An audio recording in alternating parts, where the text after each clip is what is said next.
Bien, mesdames, messieurs, je vous souhaite la bienvenue ici aujourd'hui à l'Opéra national de Nancy et de Lorraine. Je suis très heureux de vous y accueillir à nouveau pour celles et ceux qui nous faisaient le plaisir d'être avec nous hier pour l'ouverture, ou alors pour découvrir aujourd'hui ce magnifique lieu culturel emblématique de la place Stanislas de la ville de Nancy. Et de ce point de vue-là, je remercie à nouveau Mathieu Dussoulier et ses équipes pour nous accompagner dans cette édition si particulière et si exceptionnelle à la fois, 42e du nom pour le livre sur la place, qui, vous l'avez compris maintenant, se déroule hors ces murs habituels et dans des murs prestigieux qui accueillent tout au long de ces 10 jours, au lieu d'un week-end, les différents rendez-vous que les Nancéennes et les Nancéens ont avec la littérature, la lecture, les auteurs, les écrivains, les écrivaines, qui nous font le plaisir d'être avec nous. Alors, il est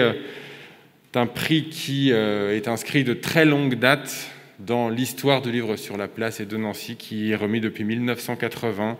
C'était le maire Claude Coulet qui, à l'époque, avait souhaité que ce prix du Goncourt de la biographie soit remis à Nancy. Je veux remercier très chaleureusement, derrière moi, Didier Descoings, Pierre Assouline, Tahar Benjeloun et Camille Laurence, les académiciennes et académiciens qui nous font l'honneur d'être avec nous, avec Bertrand Masson, bien sûr, adjoint à la culture de la ville de Nancy. Je veux remercier à travers vous, cher Didier, l'Académie pour son soutien indéfectible au livre sur la place. J'adresse évidemment aussi, par la même occasion, une amicale salutation à Françoise Rossineau, ici présente.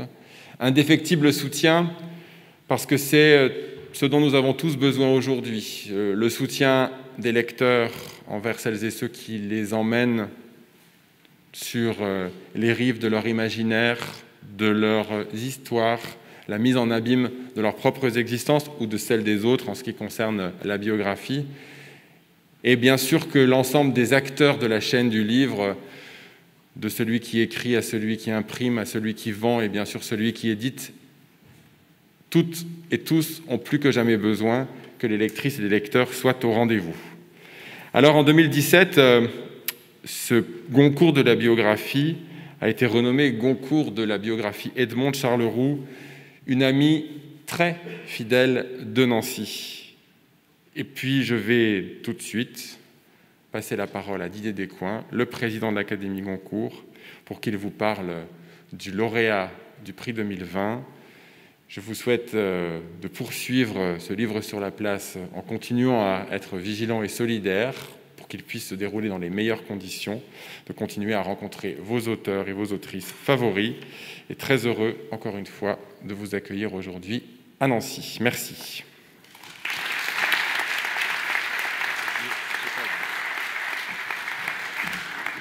Merci beaucoup, Monsieur le maire, pour ces paroles de bienvenue. Je crois que le mot fidélité va être celui qui va illustrer cette nouvelle version provisoire, puisque l'année prochaine, j'espère qu'on reprendra les marques habituelles du livre sur la place. Mais il ne faut pas s'attrister du changement, parce que c'est d'autres richesses que nous allons rencontrer. D'ailleurs, le mot « rencontre » va être véritablement le mot-clé de tout ce qui va se passer.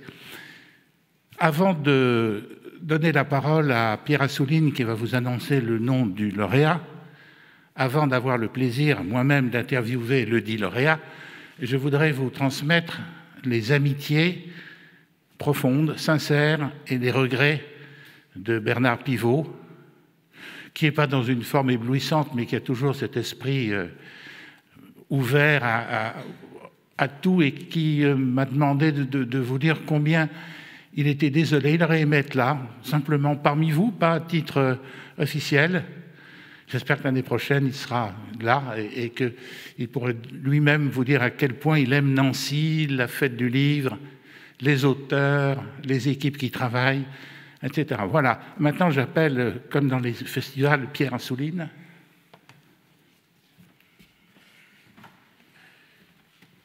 Merci, Monsieur le Président. Donc, alors, quelques mots. Oui. Quelques mots quand même pour dire que au Goncourt, on lit toute l'année, pas uniquement en prévision du Goncourt qui est remis au mois de novembre. Donc, il y a effectivement le Goncourt de la biographie Edmond Charleroux. et puis de la nouvelle, etc., de la poésie et du premier roman. Et chacun d'entre nous fait une sélection. Et donc, par exemple, Didier, c'est la nouvelle. Le premier roman, c'est Philippe Claudel. La poésie, c'est Tahar Benjeloun. Et moi, c'est, je ne sais pas pourquoi d'ailleurs, la biographie. On m'a demandé de m'occuper de la biographie, faire une présélection. Voilà, donc on a fait une présélection. Et comme pour le grand concours, on s'est autant engueulé, puisque c'est comme ça, c'est toujours comme ça, et c'est tant mieux, pourvu que ça dure. Donc il y avait des choses très bien, notamment des 2 biographies en concurrence sur les frères Goncourt, mais on trouvait que ça faisait un peu entre soi, n'est-ce pas, de couronner quelque chose qui concernait, même brillamment, les Goncourt.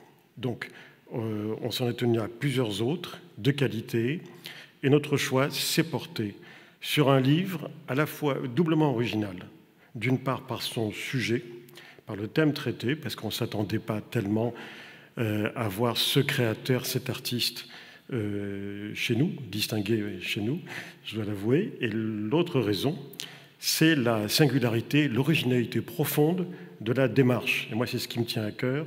Il y a beaucoup de biographies qui sont très classiques, pour ne pas dire conventionnelles, et celle-ci, elle fait un pas de côté parce que voilà, c'est quelqu'un qui a très très bien connu son héros, qui l'a accompagné. Ils ont fait beaucoup de choses ensemble, des films, beaucoup de choses.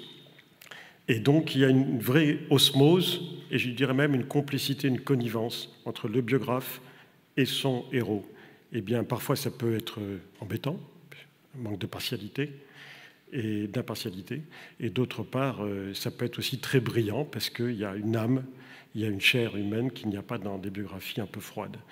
Donc, c'est la raison pour laquelle nous sommes très heureux à l'Académie Goncourt que l'édition 2020 du Goncourt de la biographie de Charles-Leroux couronne un livre intitulé Hugo Pratt, trait pour trait, signé de Thierry Thomas et publié aux éditions Grasset. Et il va se déplacer jusqu'à nous pour s'entretenir avec notre président.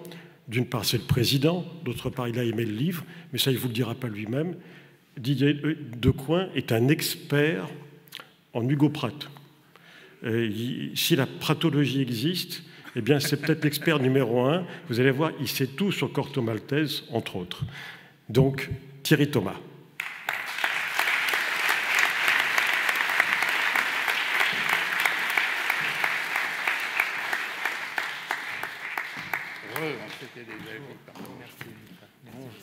Voilà. Merci beaucoup. Félicitations à vous. Elle est fictive, elle est symbolique. Vous avez déjà reçu la somme par virement. Mais c'est pour le symbole. Vous la renverrez à quelqu'un.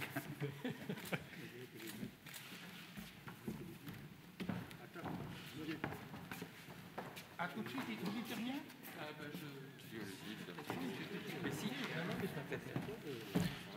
Voilà, bon, évidemment, je suis très ému. C'est peut-être, je suis même extraordinairement joyeux, c'est peut-être le fait de se trouver sur une scène d'opéra, mais j'ai qu'un regret, c'est de ne pas savoir chanter, parce que là, j'aurais chanté ma joie. Voilà, je voudrais remercier les membres de l'Académie Goncourt, la ville de Nancy, monsieur le maire, le Centre national du livre. Je voudrais remercier aussi tout particulièrement mon éditrice Martine Saada. Je disais il y a quelques jours une interview de Laurent Mauvignier qui disait qu'on n'a qu'au fond un seul éditeur ou une seule éditrice dans la vie d'un auteur, c'est celui ou celle qui vous a découvert. Ce n'est pas du tout le cas, par exemple, pour les producteurs de films, mais pour un éditeur, je pense que c'est absolument vrai. Donc je voudrais remercier Martine et lui dire merci, ainsi qu'à Olivier Nora de l'avoir soutenu. Je voudrais aussi remercier, peut-être c'est l'opéra qui m'y pousse à nouveau, Hugo Pratt. On ne sait pas s'il nous entend. Voilà. Et puis vous tous d'être là. Merci.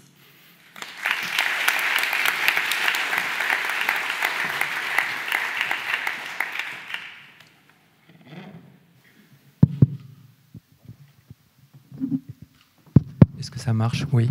Oui. Je suis ravi de vous voir. Je vous ai lu avec passion, avec stupéfaction.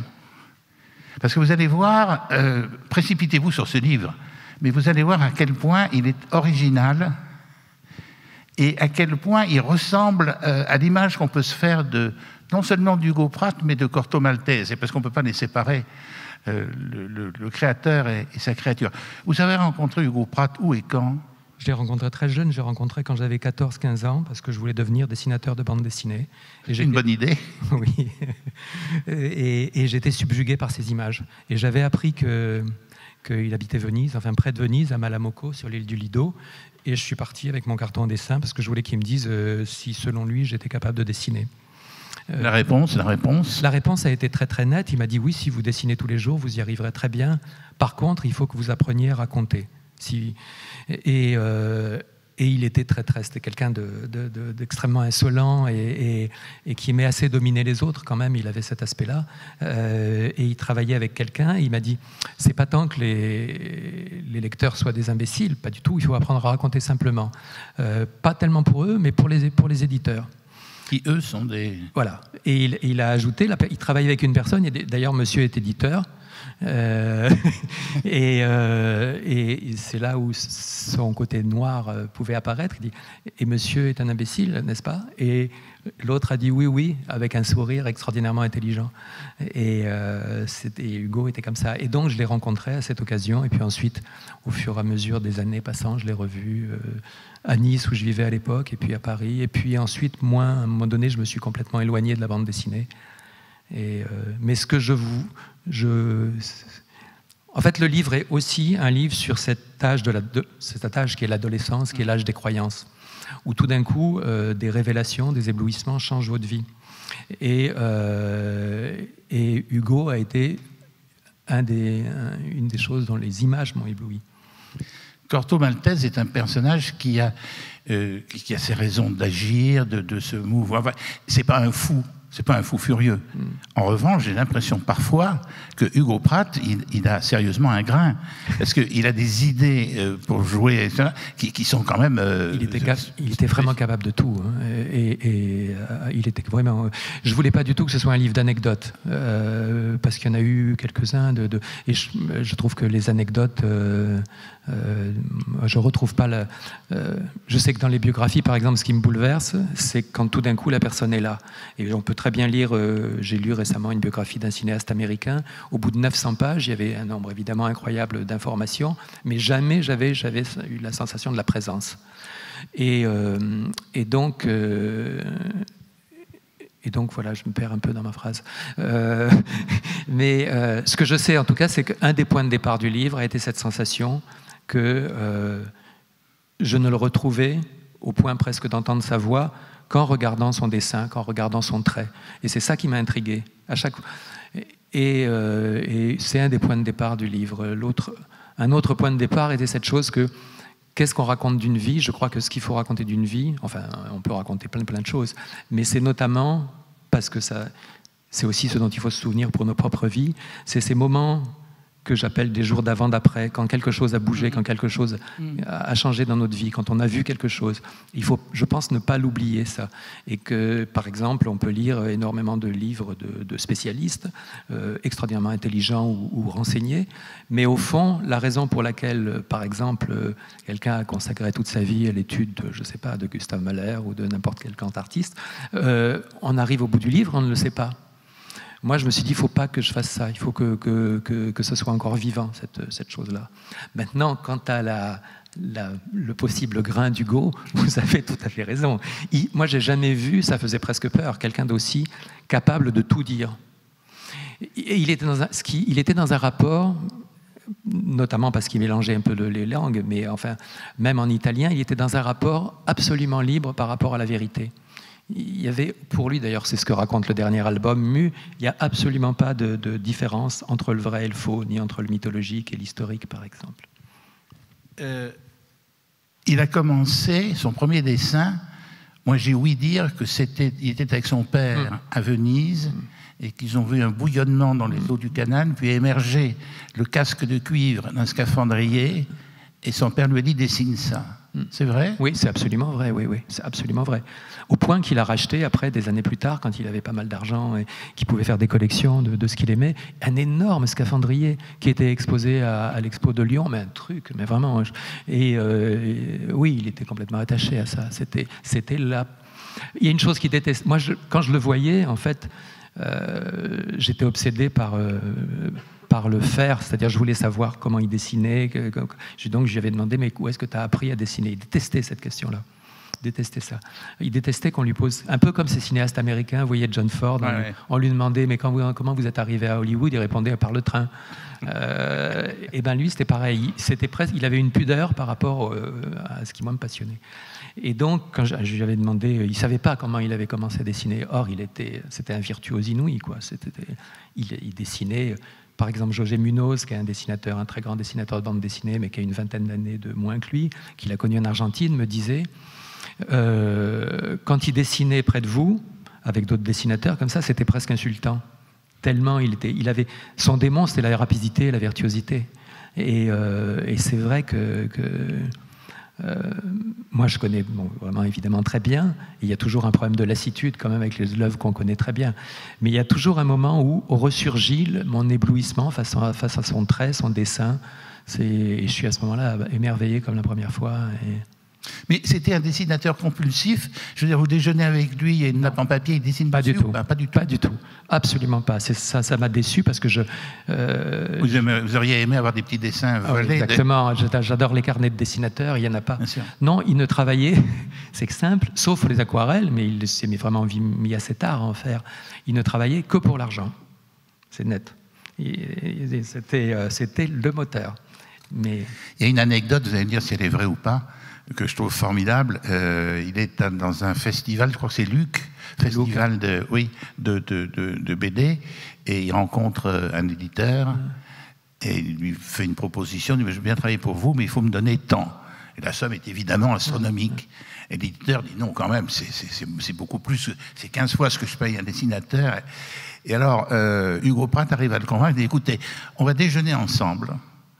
On va manger. Celui qui arrivera à manger le plus aura gagné. Si c'est moi qui mange le plus, vous me payez la somme que je vous demande.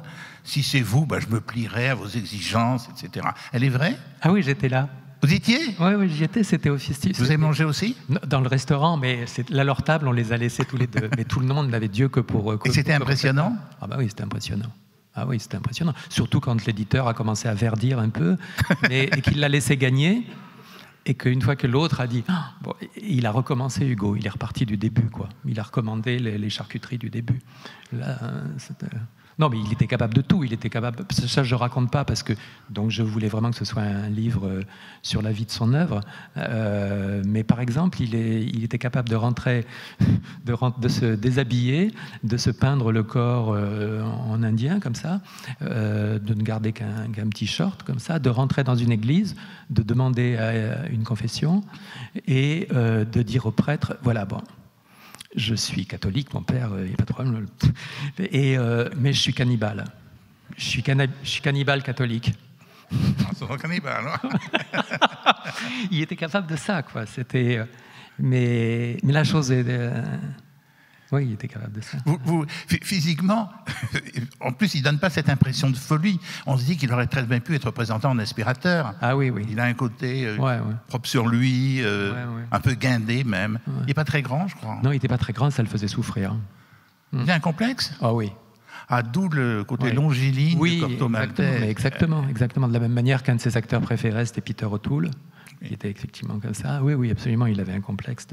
Mais il avait un rapport, ça c'était moi encore une fois une chose que j'aimais pas beaucoup, mais il avait, dès qu'il avait un côté dominateur, donc il sentait les rapports de force, ça l'excitait, quitte à les faire se dissiper dans un rire aussitôt après, mais il fallait quand même que... Et donc il n'était pas très grand. Et ça... Mais il a eu beaucoup de chance dans son enfance, parce que alors, il avait une grand-mère extraordinaire aussi, qui l'emmenait au cinéma voir des films d'aventure, et qui, de retour, avant de lui servir le goûter qu'il attendait avec impatience, le chocolat chaud et la brioche, elle lui disait « dessine ce que tu as vu ». Donc c'est formidable déjà de devenir... Et puis, un papa qui n'était pas n'importe qui. Moi, il y a une chose qui m'a beaucoup touché. À un certain moment, le père qui est dans l'armée italienne. On est en Éthiopie. L'Éthiopie est un enjeu entre les Anglais et les Italiens. Et l'armée anglaise arrête le papa d'Hugo Pratt. Et le père, il demande aux officiers qui l'arrêtent, je voudrais repasser chez moi juste, mais vraiment juste pour prendre un livre, pour le donner à mon petit garçon. Et les Anglais acceptent, et il ressort avec L'île au trésor de Stevenson, et c'est ça qu'il donne à son fils.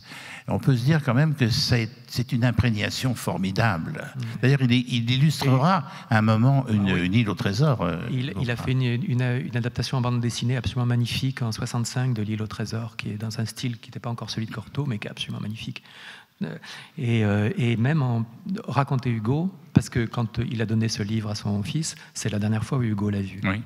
Et il racontait que son père lui avait dit, peu importe s'il l'a reconstruit ou pas, il l'a dit, donc c'est vrai, il a raconté que son père lui avait laissé le livre en lui disant « Toi aussi, tu trouveras ton île au trésor ». Et il est à ce moment-là, il est lui-même à 13 ans, il est engagé, exactement. Il est le plus jeune soldat. Oui, il avait 13 ans à ce moment-là, c'est ça. Il est rentré son père est parti. Son père était vraiment fasciste, comme le grand-père maternel qu'il était. Alors là, encore plus. Et il est parti en Éthiopie. Et ils sont venus avec sa mère le rejoindre. Et effectivement, c'était un bambin. On le voit. Il y a des photos de lui en uniforme, un petit garçon.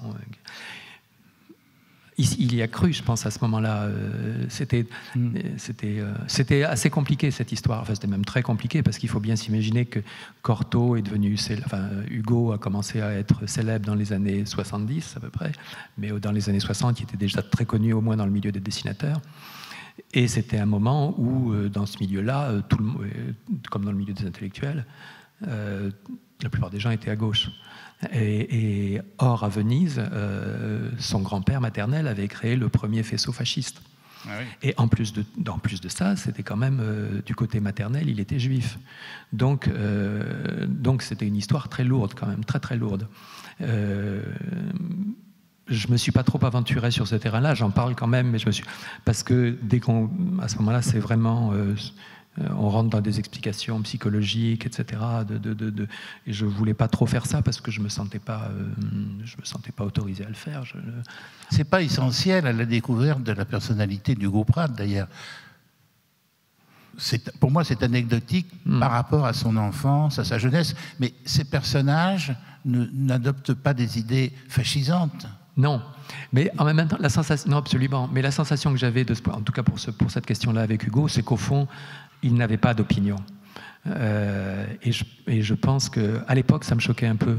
Enfin, je veux dire, j'étais jeune, donc maintenant, je comprends beaucoup mieux la justesse d'une attitude qui consiste à ne pas avoir d'opinion.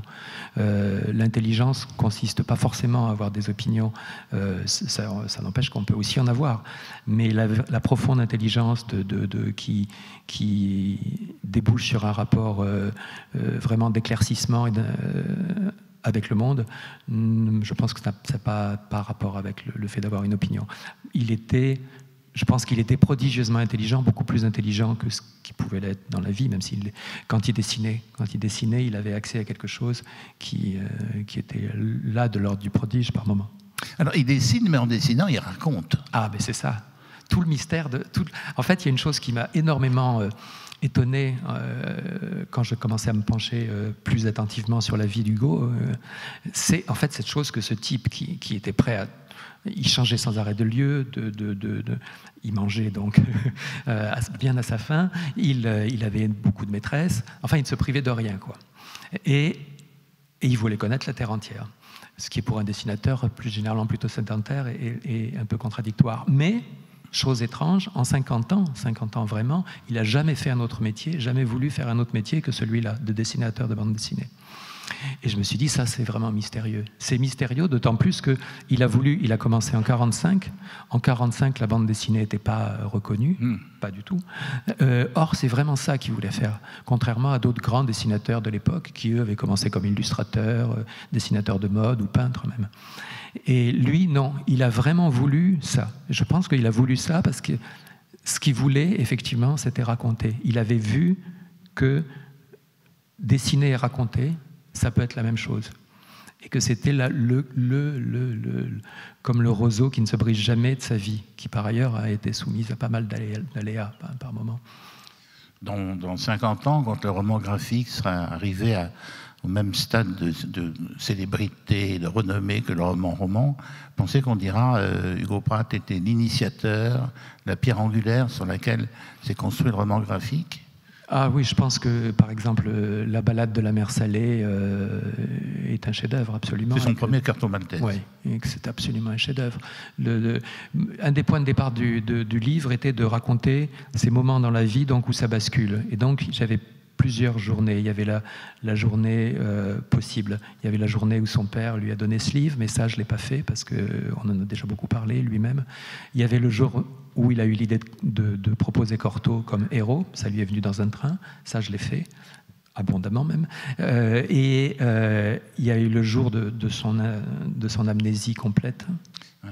Et il y a eu le jour, je l'ai fait mais autrement, où il a écrit « Je suis l'océan Pacifique, je suis le plus grand ». En italien, « Je suis le plus grand de tous », mais c'est plus beau en français, « Je suis l'océan Pacifique et je suis le plus grand ».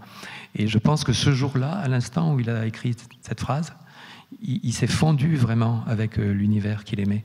Et qu'il y a vraiment, il y a eu comme l'émergence, littéralement, et de cette œuvre, parce que même si avant il avait fait des belles bandes dessinées, ce n'était pas à ce niveau-là, et de cette œuvre et de ce qu'il a rendu possible, lui, dans la bande dessinée. Alors, La balade de la mer Salée, c'est la première apparition de Corto Maltese, qui n'est pas le héros de la BD. Non. Et comment il devient tout d'un coup le héros? C'est graphique, enfin, c'est une fascination pour la ligne de Corto Maltese qu'il avait déjà mise en place, où il cherche un personnage. Il a cherché un personnage parce qu'il avait plus d'argent, plus de métier, enfin plus d'éditeurs. Il avait perdu tous ses éditeurs et il est parti en France pour proposer à PIF. Il avait rencontré l'éditeur justement à Lucca, un héros. Mais dans le train, il a pris le train et il ne savait pas encore quoi proposer. Ça lui est venu dans le train, disait-il. Mais on ne sait pas comment ça lui est venu. Et moi, il y a ce long chapitre où j'ai brodé là-dessus pour essayer de savoir ou d'imaginer comment Corto lui est apparu. Et moi, je pense que ça lui est apparu comme par la ligne, justement. Il y a une expression qui m'a toujours beaucoup porté c'est l'esprit des formes, le livre d'Eliphore, que j'ai pas lu entièrement, hein, mais ce titre, l'esprit des formes, ça m'a toujours fasciné. Je me suis toujours dit, mais il y a des gens qui ont l'esprit des formes, et évidemment, c'est très difficile à faire passer l'esprit des formes dans un livre, par exemple. C'est pas le même genre c'est même pas, sans doute pas les mêmes neurones qui se mettent en place. Mais donc, Hugo avait ça, vraiment. Il avait une force de synthèse, par exemple, dans son dessin, qui est prodigieuse. Alors que dans la vie, il pouvait, au bout de 20 minutes, il parlait, on ne savait plus où on atterrissait. Mais dans le dessin, c'était incroyable. Et donc, cet esprit des formes, je pense que c'est ce qui le guidait. C'est comme ça qu'il comprenait, qu'il voyait le monde et qu'il le comprenait. Et Corto Maltese, elle ne devient pas, pour le public, un héros, une superstar tout de suite. Ah non, il a fallu du temps. Il a fallu du temps parce que c'était stupéfiant quand même ce qui se permettait en 70 dans les épisodes courts de PIF. C'était stupéfiant. Vraiment, c'était d'une audace dingue, absolument dingue. Je suis bluffé notamment par les bulles, les phylactères. Le texte est beaucoup plus très au-dessus de ce qu'on a, des petits Mickey habituels. Oui. C'était tout d'un coup, il s'est tout permis, alors qu'il aurait très bien pu se dire bon, j'ai ce boulot, il faut. Et non, là, tout d'un coup, tout a été possible. Et donc, ils ont mis longtemps. Oui, ça a mis 5 ans en fait. C'est en 1975, quand la balade de la mer Salée a été rééditée en roman graphique, justement, que ça a pris. C'est un grand voyageur aussi, il s'est beaucoup déplacé, mais en même temps, il a 25 000 livres dans sa bibliothèque. Oui, c'était des livres... Qui lui servent de... Oui, il n'y avait pas de fiction, très peu de romans. Les romans, c'est lui qui s'en chargeait.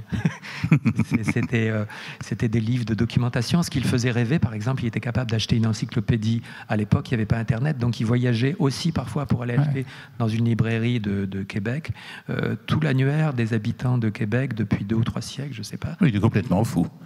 Il est complètement fou. C'est un peu comme Flaubert quand il écrivait à un ami « Est-ce que tu pourrais m'envoyer de la documentation sur Saint-Lazare ? J'ai un personnage qui passe par cette gare. » Ouais. Il m'a fait penser aussi à Jules Verne un peu, dans cette démarche, non pas de voyager dans sa chambre, mais Jules Verne aussi avait une masse de livres qui l'aidaient à voyager. Les Indiens, sa passion pour les Indiens, elle aidait où, quand, comment. C'est pas très normal quand même pour un Vénitien de s'enticher des puis Indiens. surtout cette chose inouïe de la faim, quoi. Ouais.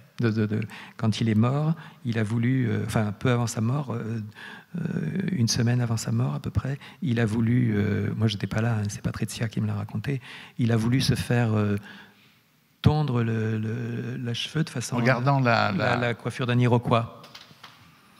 En ne gardant que ça. Et il est mort comme ça, en Iroquois. C'est inouï. Merci beaucoup.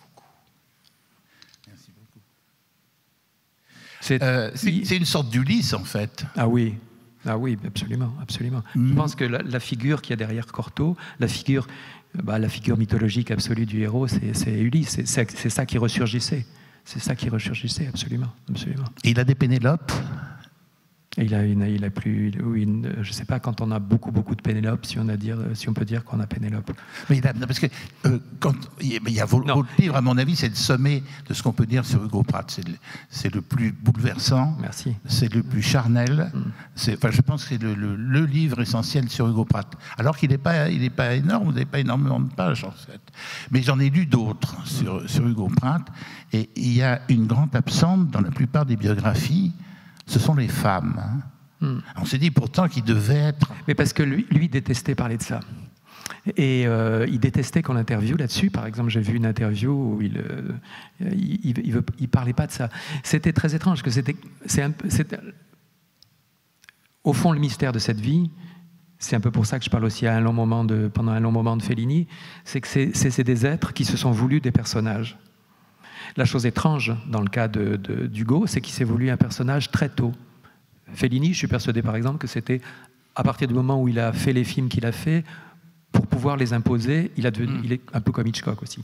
Mais Hugo, je pense qu'il a voulu devenir un personnage, et je pense, mais même des amis qu'il connaissait enfant à Venise me l'ont dit, même à 10 ans, il se pensait déjà comme un personnage. Et donc, il y avait une dimension extravertie incontestable, mais en même temps, avec des zones de pudeur absolument infranchissables. Et les femmes, c'est ça, il n'en parlait pas. Donc, tous les gens qui l'ont connu sont très réticents à parler de ça. Et celles qu'il a aimées, elles étaient belles. Ah oui. Ah oui. Enfin, non, mais on espère pour lui. Patricia, elle serait folle si elle m'entendait. Elle est très jeune, elle était magnifique. Et Gisela Gester, qui était son assistante en Argentine, était une beauté. Munoz, par exemple, me disait, on ne disait plus un mot quand on la voyait apparaître. Elle, il en a été vraiment fou. Et quand avec elle, ça n'a pas été possible, parce qu'elle n'a pas voulu le rejoindre à Londres, il a décidé, ça je peux bien le dire puisqu'il le dit dans des interviews, il a décidé que l'amour fou, l'amour romantique, c'était fini. Ça ne lui arriverait plus.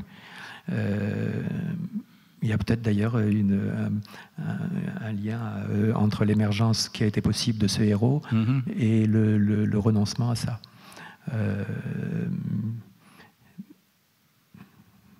Voilà, mais... Il y a une chose qui m'a touché et qui m'interpelle, parce que je n'avais pas trouvé la réponse, c'est qu'est-ce qui lui prend à la fin de faire ce livre qui s'appelle, je crois, Le Dernier Vol, sur le dernier vol d'Antoine de Saint-Exupéry. C'est parce que on est loin de Corto Maltese. Non, mais c'est quelqu'un qui, jusqu'à la fin, fonctionnait à la commande, sauf pour les aquarelles encore. C'est vraiment quelqu'un et c'est une limite un peu, mais c'est comme ça. Il a vraiment fait ce métier pour gagner sa vie. Et en même temps, il n'en voulait pas d'autre. Et donc, si on lui commandait le dernier vol... c'est une commande. Ah, c'était une commande, oui. C'est une commande qui s'est mal passée ensuite parce que la famille de Saint-Exupéry lui a cherché noise en lui reprochant de dessiner un Saint-Exupéry trop beau. Quand même, les familles. Donc, il a désavoué le livre, mais en fait, il y a des choses magnifiques dans ce livre. Mais ce qui est... Ah, extraordinaire. Vous, à part Corto Maltese, il y a d'autres personnages, le sergent Eric, Que vous aimez d'Hugo Pratt? Parce que Corto Maltese, c'est un peu l'arbre qui cache la forêt. Oui, non, mais je trouve que les bandes dessinées par exemple, L'île au trésor est un chef-d'œuvre. J'adore Le Dernier Vol, j'adore les récits de guerre, de chroniques de guerre de Ernie Pyle, sont absolument magnifiques, adaptés des chroniques de guerre de Ernie Pyle. En fait, c'est Pyle, le nom du héros de bande dessinée, c'est magnifique. Moi, il y en a beaucoup, mais au fond... Vous êtes devenu dessinateur en partie? Non, je ne suis pas devenu dessinateur, j'ai arrêté de dessiner, je ne sais pas pourquoi. Et alors que vraiment, à un moment donné, je ne pensais pas faire autre chose, quoi. Non, je ne sais pas, le livre un peu autour de ça, en fait, je pense qu'il... C'est très difficile pour moi d'en parler parce que c'est vraiment le point aveugle dans ma vie. Enfin, c'est pas le seul, mais heureusement. Mais quelque chose est passé entre l'image et les mots. C'est difficile. Au fond, et je continue à croire, en fait, et Hugo, à sa manière, y croyait aussi, je crois... comment dire ça? Il y a longtemps de ça, j'ai fait un film sur Dante, sur la Divine Comédie. Et j'avais été très captivé, même bouleversé par cette chose qui était qu'au Moyen-Âge, à l'époque de Dante, les visions, ça ne s'entendait pas du tout d'une manière romantique comme aujourd'hui, comme depuis le 19e, mais c'était comme une preuve. Et au fond, alors, adolescent, c'était absolument ma croyance. Mais au fond, je pense que je n'ai pas profondément changé. Quand une image s'impose, il faut s'y abandonner. Elle est la preuve de quelque chose. Et c'est cette chose qu'il faut trouver. Je pense que Corto est arrivé un peu comme ça dans la vie d'Hugo. Maintenant, pourquoi j'ai cessé de dessiner? Au fond, non, je ne le sais pas. C'est-à-dire sans doute que j'ai appris à parler et qu'en ce temps-là, je savais pas. Je pense que c'est parce que j'ai appris à parler, tout simplement. Alors qu'à l'époque, c'était pas vraiment. Enfin, je parlais parce qu'il faut bien parler, quoi. Mais c'était. Enfin, ça nous aurait peut-être privé de ce livre si vous aviez été dessinateur. Et c'eût été grand dommage. Merci. En dernier point, aborder une particularité du dessinateur Hugo Pratt, ce sont ces paysages vides. Ces déserts. Alors il a dit à un certain moment, mais je doute qu'il l'ait pensé profondément, c'est parce que c'est beaucoup plus facile à dessiner des intérieurs avec des commodes Louis XV, etc. Il avait quand même la passion du vide. Ah oui. Et en fait, ça s'est un peu éclairé pour... Ah oui, il avait la passion du vide. Et ça s'est un peu éclairé pour moi, justement, en pensant à Fellini, parce que Fellini disait « J'aime Rome, j'aime les villes horizontales parce que justement le rêve peut monter comme ça. » Et de la même manière, il disait « J'aime un studio vide parce qu'on peut le peupler de ses rêves. » Et je pense que Hugo aimait les déserts comme les océans, un peu comme Fellini aimait les studios vides. Et ces grandes taches noires qu'il utilise, au lieu d'utiliser la couleur comme la plupart des... Bien qu'il ait fait des aquarelles absolument ravissantes, d'ailleurs. Sublime. Sublime. Mais c'est quand même, Hugo Pratt, c'est ces choses noires quitte à éteindre un personnage, d'ailleurs, quitte à masquer Corto Maltese qui disparaît parfois derrière des... La chose étrange, c'est que c'était un génie du noir et blanc. Et que, en fait, ces deux valeurs, totalement... en fait, ça a donné lieu à la bande dessinée qui est la moins manichéenne qu'on ait jamais conçue. Où, justement, c'est un univers de toutes les variantes de gris, psychologiquement. Oui, absolument. Enfin, vous avez là un chef-d'œuvre de la biographie, je le pense vraiment, sur un homme qui a fait des chefs-d'œuvre de bande dessinée. Moi, ce 9e art, c'est quelque chose que j'adore. Je ne sais malheureusement pas dessiner du tout, mais sinon j'aurais aimé faire quelques albums de BD en tant que dessinateur. En tant que scénariste, c'est beaucoup plus facile, mais j'aurais adoré ça. Et c'est vrai que j'idolâtre Hugo Pratt et Corto Maltese. Quand j'ai un grand coup de spleen, j'ouvre un Corto Maltese et je me mets dos à la dune, comme ça, en imagination. Je vois voler les mouettes, ces mouettes extraordinaires. Il est le seul à dessiner ces grands oiseaux. Ce sont des mouettes qui ont des des ailes d'albatros, en fait. Ouais. Elles ont des ailes de géants. Mais vous avez raison, ce qui est très simple à dire et qui est quand même tout à fait essentiel, c'est que c'est une œuvre qui fait du bien.